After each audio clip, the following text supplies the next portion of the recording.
श्री मैथिल ब्राह्मण महासभा की एक संगोष्ठी मीटिंग मथुरा के वृंदावन में रखी गई थी। मेरे साथ संस्थापक सदस्य, राष्ट्रीय अध्यक्ष और वही सब जो लोग हैं जो कमेटी के मुख्य स्तंभ हैं। मैं इनसे बात करूंगा कि कार्यक्रम के क्या उद्देश्य हैं और क्या पूरी बातें हैं। सर, आपका परिचय चाहूँगा। मेरा नाम हरिओम शर्मा है और मैं प्रवासी मैथिल ब्राह्मण हूँ और इस सभा में मैं वरिष्ठ राष्ट्रीय उपाध्यक्ष के पद पे हूँ अभी। और उद्देश्य बिल्कुल सिंपल है, समाज का उत्थान, उसके अलावा कोई उद्देश्य नहीं है, कोई सोच नहीं है। सर, संगठन पहले से भी कई हैं, सैकड़ों संगठन प्रवासी मैथिल ब्राह्मणों के जो है उनका सुदृढ़ करने के लिए कार्य कर रहे हैं, लेकिन इस जो संगठन नया है इसका क्या मूल्य उद्देश्य है जो समाज है उसको आगे बढ़ाने का काम करेगा। देखिए, इसमें हम जो सोच रहे हैं, सभी संगठन अच्छा कार्य कर रहे हैं, सब अपने अपने लेवल पे बहुत बढ़िया कार्य किया है। हमारे जो बड़े लोग हैं, जिन लोगों ने पहले इस पे कार्यक्रम किया, बहुत सुंदर कार्यक्रम किए हैं, सब जो है ना आगे समाज को बढ़ाने के लिए काम किए हैं। हमारा जो डिफरेंस है, जो हम चाहते हैं वो ये है कि हम जो हमारे आने वाली पीढ़ी है उसको हम संबल देना चाहते हैं। जो हमारे बालक हैं जिनके पास अभी काम करने के 25 से 30 साल हैं, उनको हम मिलके काम करेंगे, उनको संबल प्रदान करेंगे, चाहे वो शिक्षा के रूप में हो, चाहे आर्थिक सहायता के रूप में हो, चाहे उनको किसी प्रकार की ट्रेनिंग देने के काम में हो। हर तरह से हम चाहे छोटी छोटी बिज़नेस वाले जो लोग हैं उनको हम चाहेंगे कि वो बिज़नेस को बढ़ाएं। हम खुद प्रोफेशनल हैं, मैं जैसे 32 साल का मुझे अनुभव है बहुत बड़ी बड़ी कंपनियों में, जैसे ग्लैक्सो इंडिया लिमिटेड जो मल्टीनेशनल कंपनी है, या जुबिलेंट है इंडिया की बहुत बड़ी कंपनी। तो ऐसी कंपनियों में मुझे अनुभव है, तो मैं वो अनुभव साझा करके कोशिश करूँगा कि हमारे जो आने वाली पीढ़ी है, जो बहुत छोटे व्यवसायी हैं, उनको हम कुछ प्रोफेशनल हेल्प दें, चाहे वो आर्थिक रूप से हो, चाहे उनको ट्रेनिंग के रूप से हो, चाहे उनको किसी और तरीके की डिजिटल मार्केटिंग हेल्प वगैरह कुछ दी जाए, इस टाइप की। अब एक भारत सरकार द्वारा जाति जनगणना की बात करी जा रही है, तो क्या कहना है? देखिए, जाति जनगणना में ब्राह्मण और मैथिल ब्राह्मण यहाँ वर्चस्व की लड़ाई भी उत्तर प्रदेश में है। आप भी उत्तर प्रदेश के ही निवासी हैं, तो आपके नज़रिए से मैं जानना चाहूँगा कि क्या कुछ। देखिए, मैथिल ब्राह्मण सबसे एक हैं। अब हमारे साथ परेशानी क्या हुई है कि हम सब प्रवासी हैं, जो पिछले जो है 250-300 सालों से लेके 150 से लेके 250-300 सालों से यहाँ आके बसे हैं। तो सब कुछ छोड़ के इधर आए हैं, तो हमारी लड़ाई बड़ी है। तो हम कोशिश बिल्कुल करेंगे कि मैथिल शब्द किसी तरीके से जो है हमारे प्रदेश की उसमें जो है चला जाए जाति जनगणना में, जिससे हमें पता चले कि हम मैथिल ब्राह्मणों में मैथिल कितने हैं, जिससे कि हमको अलग टाइप की कुछ व्यवस्था गवर्नमेंट करे, हमारे उत्थान के लिए कार्य करे। सर, यूपी का जो बजट है उसमें तो मैथिल और मैथुल दोनों शब्दों का वो दोनों थे, लेकिन वो ब्राह्मण शब्दों से वंचित नहीं रहते। मैथिल ब्राह्मण में है और लेकिन मैथुल ब्राह्मण नहीं। ये देखिए, मैथिल जो है ना अपभ्रंश है, ये केवल मैथिल है और उसके अलावा कोई नहीं है। जो पंचगौड़ के 5 ब्राह्मणों का नाम है, जिसमें सारस्वत है, हाँ सारस्वत है, कान्व का जो है गौड़ है, मैथिल और उत्कल है। तो हम चौथे स्तंभ वाले मैथिल हैं, जो श्रेष्ठ ब्राह्मणों में गिने जाते हैं। लेकिन अपनी समय के देखते हुए सब कुछ छोड़ के आने की वजह से, शिक्षण ना होने की वजह से, सही से उत्थान ना होने की वजह से हम पिछड़ गए हैं। तो हम गवर्नमेंट से भी कोशिश करेंगे, प्रार्थना करेंगे कि भाई हम पिछड़े हुए हैं, हम ब्राह्मण हैं लेकिन हम पिछड़ गए हैं, आर्थिक रूप से पिछड़ गए हैं, शैक्षिक रूप से भी पिछड़ गए हैं। जो हमारे मूल भाई हैं बिहार के, वो सब तरह से जो है ना अच्छे हैं, लेकिन हमको मदद की ज़रूरत है और हमको वो सहायता की ज़रूरत है गवर्नमेंट की। आपने देखा कि हमारे साथ हरिओम शर्मा जी थे, जो स्तंभ सदस्य इस जो संगठन है इसके रहे हैं। मेरे साथ राष्ट्रीय अध्यक्ष जी हैं, इनसे भी बातचीत करेंगे। संजय झा हैं, कई कार्यक्रम इन्होंने किए हैं, क्या कुछ कहेंगे? आज आप लोगों ने यहाँ आके हमारे इस कार्यक्रम को कवर किया। हम लोग श्री मैथिल ब्राह्मण महासभा भारत के नाम से इस संस्था, इस परिवार का स्थापना 1 जनवरी 2025 को हुई है। इस संस्था के माध्यम से हम अपने मैथिल ब्राह्मण समाज के उत्थान के लिए, उसका वो व्यक्ति जो अंत्योदय कहलाता है, जो बिल्कुल अंतिम पंक्ति पे खड़ा है, जो दीनहीन है, शिक्षा से दूर है, जो संसाधनों से हीन है और मुख्य धारा में आने से दूर है, उसके कल्याण के लिए, उसके विकास के लिए, उसकी प्रगति के लिए, उसकी तरक्की के लिए हम लोगों ने एक कार्य करने का संकल्प किया है। और एक अच्छा विषय ये है कि हमारे इस संगठन से हमारे जो पदाधिकारी के रूप में जो हमारे सहयोगी सदस्य हैं, उन सदस्यों में ऐसे लोग हैं हमारे पास जिनके पास बहुत अनुभव है, बहुत सारा ज्ञान है और भगवान की कृपा से आर्थिक रूप से भी वो भारत के चुनिंदा मैथिल ब्राह्मण समाज के व्यक्तियों में उनकी गिनती होती है, जिनका अपना एक अलग स्थान है। और आज हम सब लोगों ने मिलके हमारे साथ एक संकल्प लिया है, एक प्रयास किया है कि जैसे ही सनातन धर्म की परंपरा है कि आप अपने धर्म की कमाई के कुछ अंश को दशांश कहते हैं, उसमें कुछ एक जातीय जनगणना की बात भी अब भारत सरकार द्वारा लाई गई है, तो अब कैसे जागरूक करेंगे लोगों को, क्या कहेंगे समाज को? देखिए, मूलतः हम लोग मैथिल ब्राह्मण हैं। हमारा इतिहास ये है कि हम सब लोगों ने पूर्व में प्रवास किया बिहार से, इसीलिए हम लोग मैथिल ब्राह्मण कहते हैं। अब जो जातीय जनगणना की बात आई है, अव्वल तो ये है कि ब्राह्मणत्व के आधार पे जो अन्य ब्राह्मण, जो सर्व ब्राह्मण हैं, पंचगौड़ कह सकते हैं उनको, उन पंचगौड़ ब्राह्मणों के अंतर्गत हम लोग हैं। मैथिल ब्राह्मण उनमें सर्वश्रेष्ठ ब्राह्मण है, किंतु यहाँ पे प्रवास करने के कारण, साधन संसाधनहीन होने के कारण, अपनी संपत्ति छोड़ के आने के कारण, निर्धन होने के कारण, कार्यों के आधार पे कई जगह पहचान हुई है उनकी, इस आधार से वो पिछड़ गया था। लेकिन ब्राह्मण ब्राह्मण है, और अभी तक चूँकि सर्व ब्राह्मण के बीच में उस ब्राह्मण की पहचान रही, तो मैथिल का कहीं ना कहीं ऐसा रहता रहा।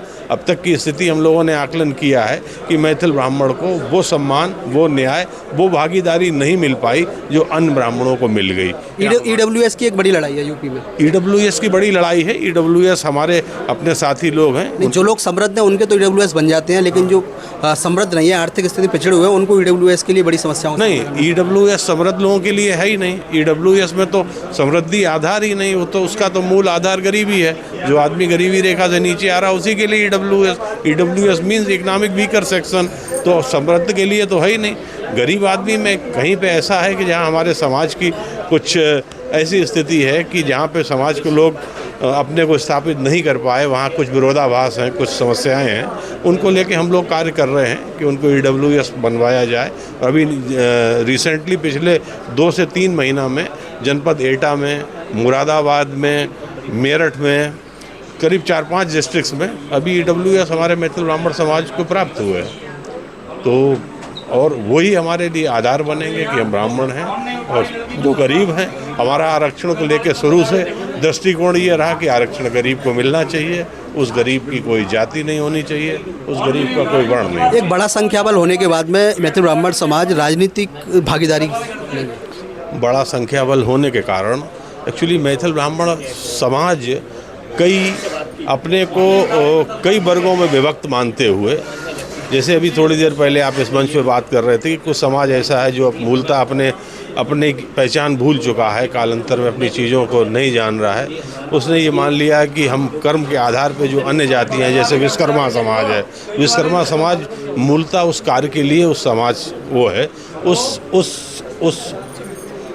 उस कार्य के आधार पे कहीं भ्रमित हो गया है, वो हो गया है। तो इस कारण हमारा समाज छिन्न भिन्न है। हम लोग उस समाज को जागृत करते हुए ये बताने के लिए आगे आए हैं कि आप लोग मैथिल ब्राह्मण हैं, और मैथिल ब्राह्मण आप लोग एक मंच पे आएँ, संगठित हों, एक साथ आएँ, और हम लोग अपने लिए, अगर हमें कहीं पे लगा कि कहीं हमें अपेक्षा मिली, हमारे साथ ठगी हुई है, हम अपने मैथिल ब्राह्मण समाज को एकत्रित कर अपनी राजनीतिक भागीदारी, अपनी सामाजिक भागीदारी, अपनी शैक्षिक भागीदारी तय करते हुए आगे बढ़ेंगे। इसके संकल्प लेने हेतु इस मैथिल ब्राह्मण है, लेकिन एक लड़ाई यह भी है यूपी में कि जो अन्य संगठन हैं जिन्होंने मैथिल ब्राह्मण संगठन बना रखे हैं, वो जो मैथिल ब्राह्मण है, ब्राह्मणों को ओबीसी कैटेगरी के लिए लड़ाई भी लड़ रहे हैं। एक्चुअली मैथिल ब्राह्मणों के लिए चूँकि एक समाज के हित के लिए कई संगठन कार्य कर रहे हैं, काफ़ी संगठन कार्य कर रहे हैं, उनका अपना अपना दृष्टिकोण कार्य करने का है।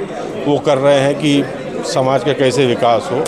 तो ऐसा भी हो सकता है कि उन संगठनों का जहाँ पे प्रभाव हो, जहाँ पे प्रभुत्व हो, वहाँ समाज ज़्यादा दीनहीन हालत में हो, वहाँ पे सामाजिक रूप से पिछड़ा हो, आर्थिक रूप से बहुत पिछड़ा हो, और उस अवस्था में पूर्व में अपने कर्म के आधार पे, कार्य के आधार पे जो उन लोगों ने किया बिना संसाधन उस आधार पे हो सकता है उनको ओबीसी का दर्जा लिया हो, तो वो इस बात के पक्षधर हैं कि समाज की प्रगति के लिए ओबीसी का माध्यम बना लिया जाए। लेकिन हमारा मूल मानना ये है कि हमारा मैथिल ब्राह्मण समाज ओबीसी में उत्तर प्रदेश में कि हर कहीं भी किसी श्रेणी में नहीं है, जहाँ बिहार का सर्वश्रेष्ठ ब्राह्मण होता है।